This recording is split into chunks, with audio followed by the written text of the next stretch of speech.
Ashwan career guidance expert. Round 1க்கு நம்மளுடைய மாணவர்கள் ரெடி ஆகிட்டு இருக்காங்க. TNEA 2022 கவுன்சிலிங்கில் இந்த ரவுண்டு 1ல் நிறைய பேர்த்துக்கு வந்து பார்த்தீங்கன்னா, நிறைய பேர் எங்கிட்ட ஃபோன் பண்ணி என்ன கேட்குறாங்கன்னா, சார் ஃபஸ்ட் ரவுண்டில் சீட் எடுக்காமல் விட்டுட்டாங்கன்னா எங்களுக்கு செகண்ட் ரவுண்டில் 199 கட் ஆஃப் எடுத்துருக்கிறவங்க வந்து சீட் எடுக்கலைன்னா எங்களுக்கு வந்து செகண்ட் ரவுண்டுக்கு வருமா? ஸோ இந்த சமயத்தில் மாணவர்கள் கட்டாயமாக அந்த ஒவ்வொரு ரவுண்டோட ப்ராசஸ் வந்து எப்படி நடக்குது, அந்த ப்ராசஸ் நடப்பதற்கு தகுந்தாற் போல நாம் எப்படி நம்மளை தயார்படுத்தி கொள்ள வேண்டும் என்பதை ஒரு தெளிவான ஒரு ப்ரெசன்டேஷன் மூலமாக உங்களுக்கு நான் கொடுக்க இருக்கிறேன். இது ஒவ்வொருவரும் கட்டாயமாக தெரிந்து கொள்ள வேண்டிய முக்கியமான விஷயம். ஈச் ரவுண்டு வந்து 14 நாள். ஒவ்வொரு ரவுண்டு எவ்வளோ நாள் நடக்கும்னா 14 நாட்கள் நடக்கும். ஸோ இந்த 14 நாட்களையும் நான் என்ன செய்திருக்கிறேன் என்றால், டே வைஸ் பிரித்து உங்களுக்கான ஒரு தெளிவான எக்ஸ்ப்ளனேஷன் கொடுக்கலாம் என்று இருந்தேன். ஸோ நல்லா கவனிங்க, 14 டேஸ் இருக்குது அப்படின்னா ஃபஸ்ட்டு 3 நாள் 14 நாளில் முதல் 3 நாள் டே 1, டே 2, டே 3 இந்த 3 நாள் வந்து பார்த்தீங்கன்னா you have to fill the choices. நீங்கள் உங்களுக்கு பிடித்தமான கல்லூரியில் வந்து சாய்ஸஸ் வந்து நீங்கள் வழக்கம் போல் எந்தெந்த டிபார்ட்மெண்ட் வேணும், எந்தெந்த கல்லூரி வேணும்னு சாய்ஸ் ஃபில்லிங் பண்ணணும். ஸோ 3 நாள். 3வது நாள் அதாவது டே 3 அப் டு 5 PM வரைக்கும் நீங்கள் சாய்ஸ் ஃபில் பண்ணலாம். ஸோ டே 1 ஃபுல்லாக பண்ணலாம், டே 2 ஃபுல்லாக பண்ணலாம், டே 3 அப் டு 5 PM வரைக்கும் நீங்கள் சாய்ஸ் ஃபில் பண்ணலாம். So first 3 days. 4th டே, டே 4 4ஆம் நாள் காலை 10 மணிக்கு வந்து பார்த்தீங்கன்னா நீங்கள் சாய்ஸ் ஃபில் பண்ணி இருக்கிறத வச்சு உங்களுக்கு டென்டேட்டிவ் அலாட்மெண்ட் என்று உங்களுக்கு ஒன்று வரும். டென்டேட்டிவ் அலாட்மெண்ட் அப்படின்னா தற்காலிக அலாட்மெண்ட். அதாவது ஒரு கையில் இந்த சீட்டை கொடுத்துட்டு இந்த சீட்டை பார்த்துக்கோங்க, இதுதான் உங்களுக்கு கிடைச்சிருக்குது, ஓகேவா அப்படின்னு சொல்லிட்டு ஒரு 6 ஆப்ஷன் கொடுப்பாங்க. அது அடுத்து நம்ம பார்க்கலாம். டே 4, டே 5 இந்த 2 நாள், 2ஆம் நாள் மாலை 5 மணிக்குள் நீங்கள் இந்த 6 ஆப்ஷனில் ஒன்று நீங்கள் கட்டாயமாக சூஸ் பண்ணணும். You must choose any one of the options in this given page. என்னென்ன ஆப்ஷன்? முதல்ல பாருங்கள், அக்செப்ட் அண்ட் ஜாயின். நீங்கள் கொடுத்த சீட் எனக்கு ரொம்ப பிடிச்சது, இந்த சீட்டை தான் நான் எதிர்பார்த்து காத்து கொண்டிருந்தேன், நான் இந்த சீட்டையே எடுத்துக்கிறேன் அப்படின்னு ஃபர்ஸ்ட் ஆப்ஷன் கொடுத்துருப்பாங்க. செகண்ட் ஆப்ஷன் என்ன கொடுத்துருப்பாங்க அப்படின்னா, அக்செப்ட் அண்ட் அப்வர்ட். இதை நான் வச்சுக்கிறேன், எனக்கு ஓரளவுக்கு இந்த சீட்டு எனக்கு பிடிச்ச சீட்டு தான், ஆனால் நான் எதிர்பார்த்த, நான் முன்னாடி சாய்ஸ் ஃபில்லிங் பண்ணதில்லை, இந்த ஆப்ஷனுக்கு முன்னாடி நான் கொடுத்த ஆப்ஷனில் ஏதாவது சீட்டு வேக்கண்ட் ஆச்சுன்னா எனக்கு நீங்கள் கொடுங்களேன் அப்படின்னு கேட்குறதுக்கு பேர் தான் அக்செப்ட் அண்ட் மூவ் அப்வர்ட் என்று அர்த்தம். இதை கையில் வைத்து கொண்டு நான் முன்னாடி ஃபில் பண்ணியிருக்கிற சாய்ஸில் ஏதாவது ஒன்று எனக்கு கிடைத்தால் கொடுங்களேன் அப்படின்னு கேட்குறதுக்கு பேர் அக்செப்ட் அண்ட் அப்வர்ட். 3வது ஆப்ஷன் கேட்பாங்க, decline and upward. Decline and அப்வர்ட்னா, நான் தெரியாமல் இந்த சாய்ஸை கொடுத்துட்டேன் இந்த காலேஜில், அப்புறம் தான் எனக்கு தெரிய வந்தது இந்த கல்லூரி வந்து நல்ல கல்லூரி அல்ல என்று, அதனால் எனக்கு தயவு செய்து இப்போ அலாட் பண்ணியிருக்கிற சீட் எனக்கு கொடுக்கவே கொடுக்காதீங்க, டிக்ளைன் பண்ணிடுங்க. ஆனால் இந்த கல்லூரிக்கு இந்த சீட்டுக்கு மேலே நான் கொடுத்துருந்த எல்லா சாய்ஸுமே நல்ல சாய்ஸ் தான், ஒருவேளை எனக்கு அது கிடைச்சா மட்டும் கொடுங்க அப்படின்னு கேட்கறதுக்கு பேர் டிக்ளைன் அண்ட் அப்வர்ட். இந்த இடத்துல ஒரு இக்கண்ணா புள்ளி என்ன அப்படின்னா, ஒருவேளை அப்வர்ட் மூமெண்ட்டில் உங்களுக்கு எந்த சீட்டும் கிடைக்கலன்னா நீங்கள் என்ன ஒப்புக்கொள்ள வேண்டும் என்றால், அப்வர்ட் மூமெண்ட்டில் எனக்கு சீட்டு கிடைக்கல, இதை நான் நிராகரித்து விட்டு மேலே பார்க்க சொல்கிறேன். ஒருவேளை மேலே பார்க்கும் பொழுது எனக்கு என்னுடைய கட் ஆஃபுக்கு நான் மேலே ஃபில் பண்ணின சாய்ஸ் எதுவும் கிடைக்கவில்லை என்றால் நான் அடுத்த ரவுண்டுக்கு செல்கிறேன் என்ற ஒரு உத்தரவாதத்தையும் இந்த 3rd ஆப்ஷனில் கொடுத்துருப்பாங்க, டிக்ளைன் அண்ட் மூவ் அப்வர்ட் அப்படிங்கிறதுல. 4வது வந்து பார்த்தீங்கன்னா, decline and go to next round. நான் தாறுமாறாக சாய்ஸ் ஃபில் பண்ணிட்டேன் சார், எது நல்ல காலேஜ் எது நல்ல காலேஜ் இல்லைன்னு தெரியாமல் இந்த டிபார்ட்மெண்ட் படிக்கலாமா வேண்டாமான்னு சொல்லிட்டு தப்பாக பண்ணிட்டேன். நான் மேலே இருக்கிற சாய்ஸும் நான் கரெக்டாக பண்ணலை, இப்போ எனக்கு கொடுத்துருக்கிற அலாட்மெண்ட் எனக்கு சுத்தமாக பிடிக்கல, அதனால் பெட்டர் நான் என்ன பண்ணிடுறேன்னா அடுத்த ரவுண்டுக்கு போயிடுறேன் அப்படின்னு சொல்லிட்டு கேட்குறதுக்கு பேர் decline and go to next round அப்படிங்கிறது.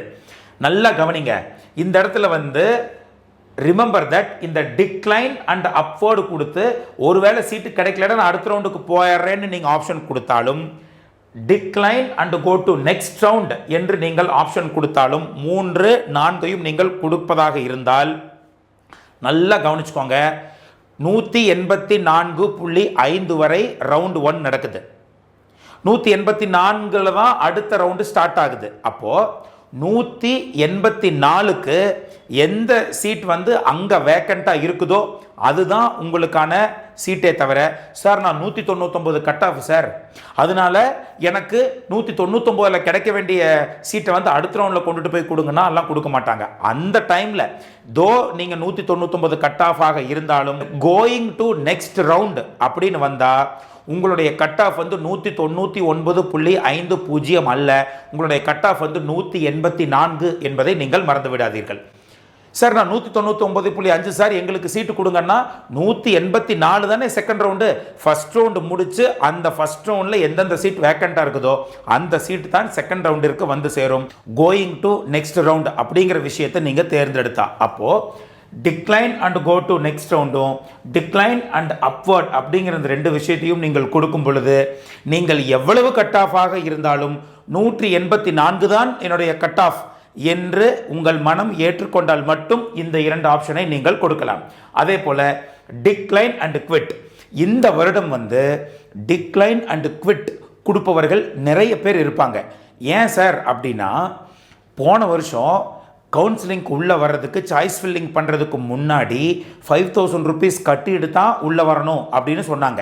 ஆனால் இந்த வருடம் வந்து 5000 வேண்டியதில்லை, ஸ்ட்ரைட்டாக நீங்கள் சாய்ஸ் ஃபில்லிங்க்கு போயிடலாம் அப்படின்னு சொன்னதுனால இப்போ ஐஐடிக்கு போகலான்னு நினைக்கக்கூடிய மாணவர்கள், என்ஐடிக்கு போகலான்னு நினைக்கக்கூடிய மாணவர்கள், நீட்டுக்கு போகலான்னு நினைக்கக்கூடிய மாணவர்கள்லாம் ஹை கட் ஆஃப் ஆக இருந்தால் என்ன செய்ய போகிறாங்கன்னா, சும்மா சாய்ஸ் ஃபில் பண்ணி வைப்போம், நம்ம சும்மா அந்த சீட் என்ன கிடைக்குதுன்னு பார்த்துக்கிட்டு டிக்ளைன் அண்ட் குவிட் கொடுத்து நம்ம வெளியே வந்துடலாம் அப்படிங்கிற ஒரு ஆப்ஷன்லையும் மாணவர்கள் வருவதற்கான வாய்ப்புகள் மிக மிக ஜாஸ்தி. அதே போல் அக்செப்ட் அண்ட் ஜாயின் அப்படின்னு கொடுத்துட்டு அந்த கல்லூரியில் போய் ஜாயின் பண்ணாமல் போவதற்கான வாய்ப்புகளும் இருக்கிறது. அதனால் ஜென்ரலாகவே ஒவ்வொரு வருடமும் டிக்ளைன் அண்ட் குவிட் அப்படிங்கிறது குறைவாக இருக்கும். இந்த முறை டிக்ளைன் அண்ட் குவிட் அப்படிங்கிற ஆப்ஷன் வந்து நிறையா இருக்கும் என்றும் எதிர்பார்க்கப்படுகிறது. ஒவ்வொரு வருஷமும் 30% ஆஃப் ஆப்சன்டீஸ் வந்து இருப்பாங்க ஃபர்ஸ்ட் ரவுண்டில். இந்த வருடம் ஆப்சன்டீஸ் அப்படிங்கிறது குறைவாகவும், இந்த டிக்ளைன் அண்ட் குவிட் கொடுப்பவர்களும் அக்செப்ட் அண்ட் ஜாயின் கொடுத்துட்டு அந்த கல்லூரியில் போய் ஜாயின் பண்ணாதவர்களும் கொஞ்சம் அதிகமாக இருப்பார்கள் என்று கணிக்கப்படுகிறது. பிகாஸ் அந்த 5000 rupees வந்து கவுன்சிலிங்க்கு கவர்மெண்ட் கட்ட சொல்கிறது இல்லை அப்படிங்கிற ஒரு முக்கியமான காரணத்தினால. அடுத்து வந்து பார்த்தீங்கன்னா upward or move to next round. இது என்ன அப்படின்னா, ரொம்ப குறைவான சாய்ஸை கொடுப்பவர்களுக்கு சீட் அல்லகேட் ஆகவில்லை என்றால், நீங்கள் போட்ட சாய்ஸஸில் எந்த சீட்டுமே அல்லகேட் ஆகலைன்னா என்ன பண்ணுவாங்கன்னா, உங்களுக்கு இந்த 6வது ஆப்ஷன் கொடுப்பாங்க. நான் தெரியாமல் கம்மியான சாய்ஸஸை போட்டுட்டேன், நான் மேலே சாய்ஸ் ஃபில் பண்ணினதில் ஏதாச்சும் கிடைச்சா தயவு செய்து கொடுங்க, அப்படி இல்லைன்னா வேறு வழியே இல்லைல்ல, கோயிங் டு நெக்ஸ்ட் ரவுண்டு தான். அப்போது நீங்கள் 199.5 இருந்து கம்ப்யூட்டர் சயின்ஸ் மட்டும்தான் வேணும், அதுவும் சிஇஜியில் மட்டும்தான் வேண்டும் என்று போட்டு வைத்து சீட் கிடைக்கவில்லை என்றால் அடுத்த ரவுண்டிற்கு போகிறீர்கள் என்றால், I already told you, going to next round என்று கொடுத்தால் உங்களுடைய கட் ஆஃப் 199 இருந்தாலும் சரி, 200 இருந்தாலும் சரி, நீங்கள் 184 கட் ஆஃப் வாங்கியவராகத்தான் பார்க்கப்படுவீர்கள். இந்த 6ஐயும் சூஸ் பண்ணுறதுக்கு பேர் தான் வந்து பார்த்தீங்கன்னா கன்ஃபர்மேஷன் ஆஃப் அலாட்மெண்ட். அது வந்து எத்தனை நாளில் சூஸ் பண்ணணும்? டே 4 மார்னிங் 10 மணிலிருந்து டே 5 ஈவினிங் 5 PM இந்த 6 ஆப்ஷனை நல்லா யோசித்து எந்த ஆப்ஷன் உங்களுக்கு சரியாக இருக்கிறதோ அந்த ஆப்ஷனை கரெக்டாக சூஸ் பண்ண வேண்டும். இதற்கு பேர் தான் கன்ஃபர்மேஷன் ஆஃப் அலாட்மெண்ட். அடுத்து பாருங்க, இந்த டே 6லிருந்து 12 வரை 7 நாட்கள் இருக்கிறது. 7 days ஆர் தேர். டே 6, 7, 8, 9, 10, 11, 12 7 நாட்கள். இந்த 7 நாட்கள் வந்து யாருக்கு மிக மிக முக்கியமான நாட்கள் என்றால், ஃபர்ஸ்ட் 2 ஆப்ஷனை கொடுத்தவர்களுக்கு, ஒன்று அக்செப்ட் அண்ட் ஜாயின், இரண்டாவது அக்செப்ட் அண்ட் அப்வர்ட் மூவ்மெண்ட் கொடுத்தவர்களுக்கு இந்த 7 நாட்கள் மிக மிக முக்கியம். இந்த 7 நாளில் அவர்கள் என்ன செய்ய வேண்டும் என்று இப்பொழுது சொல்கிறேன், நன்றாக கவனித்துக் கொள்ளுங்கள். அக்செப்ட் அண்ட் ஜாயின் அப்படின்னு இருக்கிறவங்க அந்த கல்லூரிகளுக்கு, எந்த கல்லூரியில் எந்த சீட் கிடைத்ததோ அந்த கல்லூரிக்கு நீங்கள் 7 நாட்களுக்குள் அந்த கல்லூரியை நீங்கள் விசிட் பண்ணணும். அது சண்டேவாக இருந்தாலும் அந்த 7 நாட்கள் அடக்கம் அப்படிங்கிறத மறந்துடாதீங்க. சார் இடையில சாட்டர்டே சண்டே வருதே, இருந்தாலும் அந்த 7 நாட்கள் அந்த சாட்டர்டே சண்டேவும் சேர்த்துத்தான் என்பதை இந்த இடத்தில் நீங்கள் மறந்து விடாதீர்கள். அப்போது அந்த 7 நாட்களுக்கு உள்ள அந்த கல்லூரியை போய் விசிட் பண்ணணும்.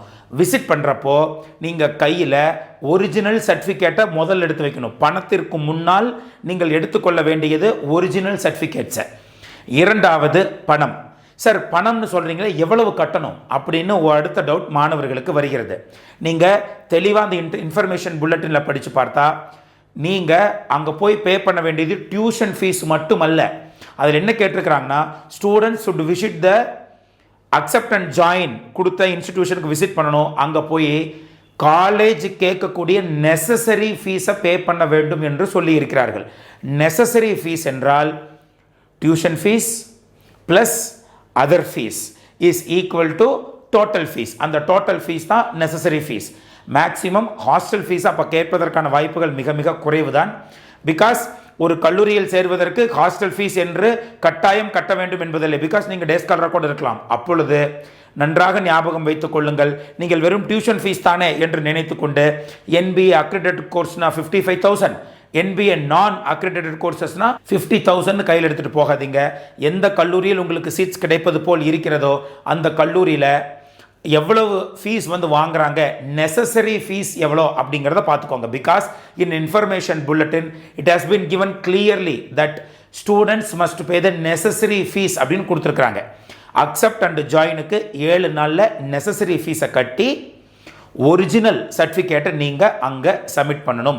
இது ஃபர்ஸ்ட் ஆப்ஷன் கொடுப்பவர்களுக்கு. செகண்ட் ஆப்ஷன் கொடுப்பவர்களுக்கு இந்த 6லிருந்து 12 நாட்களுக்குள் என்ன செய்ய வேண்டும் என்றால், உங்கள் அருகாமையில் இருக்கக்கூடிய TFC சென்டருக்கு நீங்கள் செல்லலாம். சார் எங்கள் மாமா வீட்டுக்கு நான் சென்னை போயிருக்கேன், அங்கே நான் ஒரிஜினல் சர்டிஃபிகேட் எடுத்துகிட்டு போயிட்டேன், அங்கே இருக்கக்கூடிய TFC சென்டரில் விசிட் பண்ணலாமானாலும் 100% you can visit that TFC centre.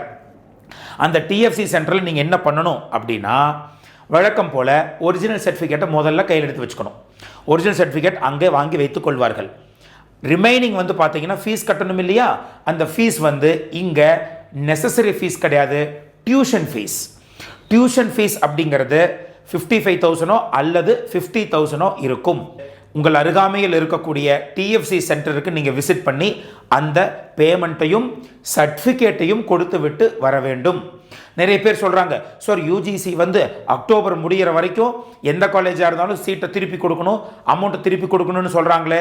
அதெல்லாம் மாணவர்கள் அதை வைத்துக்கொண்டு நம்ம இப்போதைக்கு சேர்ந்து கொள்ளலாம் என்று நினைத்து கொண்டு ப்ரைவேட் காலேஜில் கொண்டுட்டு போய் இதெல்லாம் கொடுக்கும் பொழுது இன்னொரு ரூல் ஒன்று உண்டு சுப்ரீம் கோர்ட்லேருந்து. என்ன ரூல் அப்படின்னா, மாணவர்கள் இது பிரைவேட் இன்ஸ்டிடியூஷன்ஸ் அவர்கள் வாங்கி வைத்திருக்கக்கூடிய ஜட்ஜ்மெண்ட்.